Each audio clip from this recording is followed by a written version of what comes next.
From as far back as I can remember, I knew my mother disliked me. When I was very young, she would give me medicine meant to make me sleep. Later, she tried other ways to make me disappear. But I survived. By the time I was 7, I had learned how to resist in the only ways I knew how. If she refused to feed me, I would knock the table over so no one could eat. If she struck me until I couldn't stand, I would lash out at her beloved son in return, leaving him crying and bruised. That was how our lives stayed locked in constant conflict until I turned 12. Everything changed when my youngest sister was born. I was clumsily trying to help change her diaper when my mother suddenly shoved me against the wall. The look in her eyes held both fear and disgust. "What were you trying to do to my daughter?" she demanded. "I knew it. You're just like that monster of a father. Why didn't you die with him?" I clutched my aching head. For the first time, I didn't fight back. I believed her. I thought my existence itself was a mistake, something that should never have happened. By the time I managed to reach grandmother Evelyn's house, night had already fallen. She saw my condition and didn't seem surprised. As always, she took out her first aid kit and treated my injuries, then made me a simple plate of carbonara. Normally, I would eat while swearing I'd get even the next day. This time, I just stared at the food and quietly asked, "Grandma, I'm not really Dad's child, am I?" She didn't answer. But the flicker of hesitation and discomfort in her eyes told me everything. She stood abruptly and began wiping the table over and over, right where the first aid kit had been. That was when I realized that my blood was something they all wanted to distance themselves from. I was the son of a violent man. No wonder my mother hated me. A sickening feeling rose in my throat. I rushed outside and leaned against the fence, retching. The cool night air stung the scrapes on my face. Before, whenever my mother hurt me, I told myself she owed me for every mark she left behind. One day, I would make her repay it all. But now, I didn't think I could even look her in the eye. I didn't stay at grandmother Evelyn's. She didn't come after me either. I wandered the streets without knowing where to go. That was when I saw a family outside a restaurant, celebrating someone's birthday. They were smiling and laughing. The woman in the center, probably the mother, looked genuinely happy. The sight made me step back instinctively. The year before, on my mother's birthday, she had smiled just like that until she saw me. The moment I walked in, her expression had turned cold, filled with disgust. That same year, we had an essay assignment titled "My Mother." I wrote that my mother was cruel and heartless. My teacher dragged me into her office and lectured me for an entire period. I barely listened. The only thing I remembered was her saying, "No mother in this world would ever stop loving her child." I believed her. I saved money from collecting recyclables and bought my mother a birthday cake. I only wanted a hug, the same kind she gave my brother, Oliver Reed. But the look she gave me felt like a knife to the chest. I stood there, foolishly holding the cake, overwhelmed by anger and shame. When no one was looking, I went into the garden and caught a couple of frogs. I hid them inside the cake. I still remembered how she screamed when they jumped out. Back then, I felt a twisted sense of satisfaction. I thought she deserved it. Now, I understood the truth. The one who never deserved anything was me. My very existence had caused her pain. As I watched the smiling mother through the restaurant window, I made a decision. This year, for my mother's birthday, I would give her a gift she would truly appreciate, one that would finally free her. I decided to disappear. Once the thought settled in my mind, my steps felt lighter. I even began planning how to do it without causing trouble for anyone. It had to look like an accident. It couldn't leave a mess.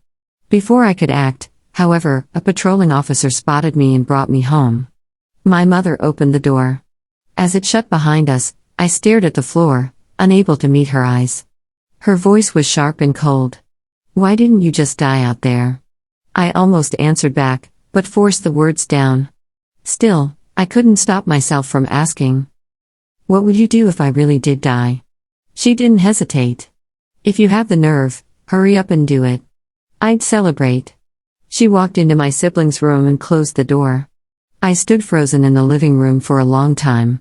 Eventually, I wiped my face and let out a hollow laugh. She would definitely like the birthday gift I had prepared. The boy who collected recyclables with me was an orphan named Noah Carter. He moved between homes and always knew how to find money where others wouldn't. After school, I bought him a popsicle and quietly asked how someone might die in a way that looked accidental. He stared at me like I'd lost my mind, shoved the half-eaten popsicle into my hand, and told me to stay away from him. He didn't want any trouble. Confused, I pressed him again, asking how someone could die accidentally, preferably without too much pain. He panicked and tried to run. I stopped him, insisting he at least explain. Noah finally sat down, looking miserable. "You have parents," he said. "Why would you want to die?" I couldn't explain it. The truth was tangled and painful. I just told him to answer me. That was when a shrill cry cut through the air. "The bad guy is hurting Mom." I turned slowly. My brother Oliver came running, screaming and crying so hard one of his shoes flew off. That night, the sound of blows echoed through the house. My mother swung a broom at me, furious. But beneath her rage, I saw tears. For the first time, I didn't fight back. I curled up on the cold floor and stayed still. Eventually, the broom slipped from her hands. She didn't look back, just stumbled into her room. Later, I heard muffled sobs behind the door, the kind someone makes when they're trying desperately not to be heard. The sound cut into me like a blade. Grandmother Evelyn appeared in the doorway and spoke quietly, recalling a memory from when my mother was 19, how she came home hurt, silent, and broken. She admitted she had tried to send me away once, but the authorities intervened. No one had truly wanted me, yet I was still here. That night, Grandmother Evelyn brought me a cup of hot mushroom soup and told me to drink. I understood what she meant. I didn't argue. I swallowed every drop. The effects came quickly. Pain twisted through my body, cold spread through my limbs, and my vision blurred. I heard hurried voices, then sirens. At the hospital, doctors worked to save me. When one asked what happened, I gathered the last of my strength and said it was my choice. Surviving felt like another punishment. Even disappearing seemed beyond my reach. After I was discharged, home felt lifeless. The house looked the same, but everything inside it felt drained. I became quieter than ever. I ate quietly. Went to school quietly. Worked quietly. I turned myself into a shadow. Not the kind people notice in hallways, just the kind that slips past, head down, hands tucked into sleeves, answering questions with nods and shrugs so no one thinks to ask a second one. That worked. Until it didn't. Because when you stop taking up space, adults don't see quiet. They start to see missing. It began with my homeroom teacher, Miss Hart, holding my graded essay in her hands like it was heavier than paper. "You used to argue in my class," she said gently. "Not because you liked arguing, because you were alive in there." I stared at my desk. "I'm fine." She didn't fight me.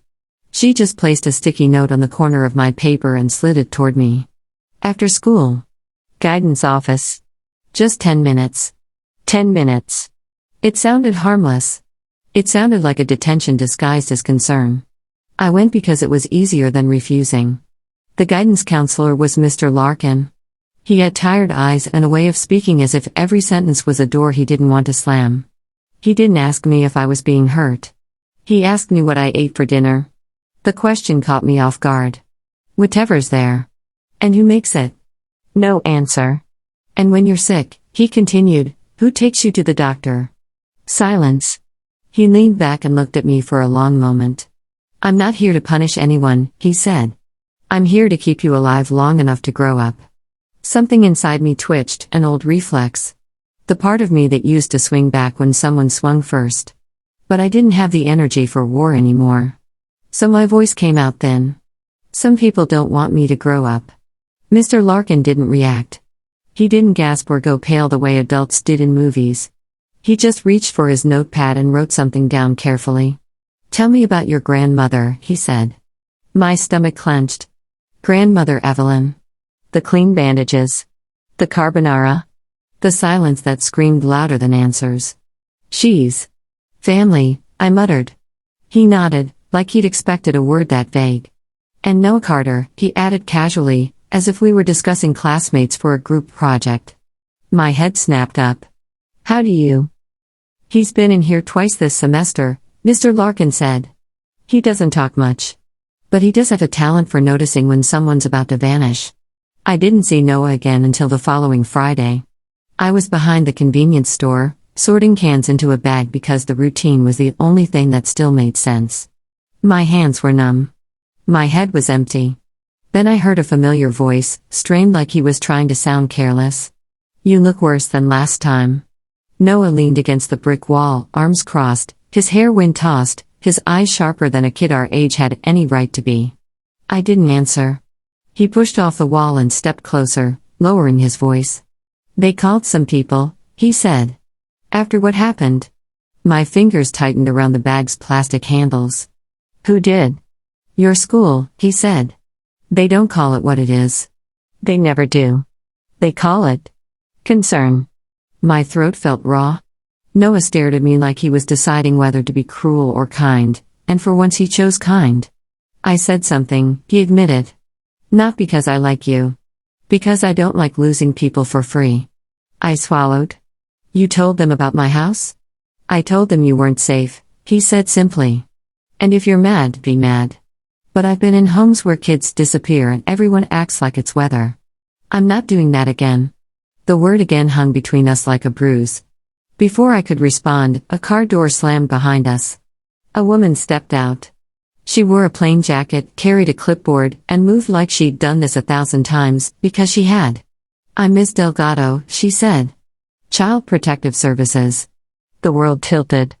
Noah muttered under his breath, "Told you." Ms. Delgado didn't reach for me. She didn't touch me. She kept a careful distance, like she knew proximity could feel like a threat. "I'm going to ask you a few questions," she said. "You can answer or you can refuse. But I need you to understand something first." She paused. "You're not in trouble." I wanted to laugh. That sentence had never been true in my life. She drove me to an office that smelled like coffee and printer ink and tired hope. She offered me a bottle of water. She asked me if I felt safe going home. I stared at the table for so long my eyes blurred. What was home anyway? A place with walls. A door. A woman who looked at me like a mistake that kept breathing. "I don't know," I whispered. Ms. Delgado didn't force it. So she changed the question. "Who do you feel safest with?" And that was when my chest tightened, because the answer wasn't my mother. It wasn't my grandmother either. It was no one. The truth came out in pieces. Not dramatic. Not clean.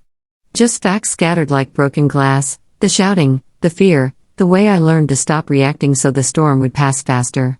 Ms. Delgado listened and wrote it down, her pen steady.